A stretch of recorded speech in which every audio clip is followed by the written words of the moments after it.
Adolat sotsial-demokratik partiyasi tomonidan aprel oyi korrupsiyaga qarshi kurashish oyligi deb e'lon qilingani munosabati bilan vohamiz bo'ylab mahallalar, umumiy o'rta ta'lim maktablari hamda oliy ta'lim talabalari orasida mavzuga doir tadbirlar izchillik bilan olib borilmoqda. Xususan, Abu Rayhon Beruniy nomidagi Urganch davlat universiteti madaniyat saroyi mazkur oylik doirasida bo'lajak kadrlarni halollik vaksinasi bilan emlash davr talabi mavzusida tashkil etilgan tadbir ham ana shu maqsadlarni qamrab oldi. Tadbirda partiyaning markaziy apparati tashkiliy boshqarma boshlig'i Elyor Komilov, partiya faollari, deputatlari, hamkor tashkilotlar vakillari, mazkur oliygohning professor o'qituvchilari va talabalari, ommaviy axborot vositalari vakillari ishtirok etdi. Tadbirda korrupsiyaga qarshi kurashish bo'yicha partiya tomonidan amalga oshirilayotgan ishlar to'g'risida viloyat kengashi deputati Sodiqjon Sodiqovning aprel oyi korrupsiyaga qarshi kurashish oyligining maqsad va vazifalari to'g'risida, Elyor Komilovning halollik vaksinasining ta'lim sohasidagi o'rni mavzusida, Urganch davlat universiteti korrupsiyaga qarshi kurashish kompleks nazorat tizimini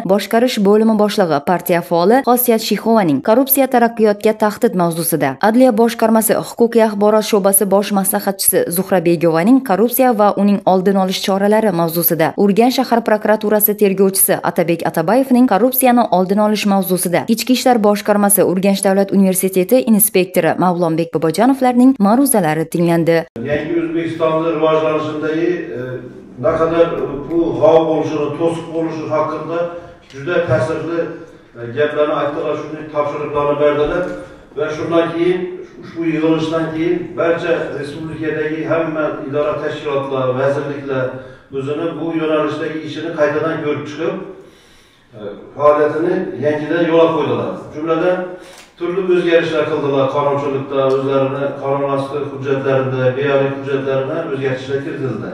Tadbir so'ngida yoshlarning fikr va mulohazalari, orzu va istaklari eshitildi. Ularni qiziqtirgan savollarga soha mutaxassislari tomonidan atroflicha javoblar berildi. Vohada bu kabi tadbirlar uyushqoqlik bilan davom etmoqda.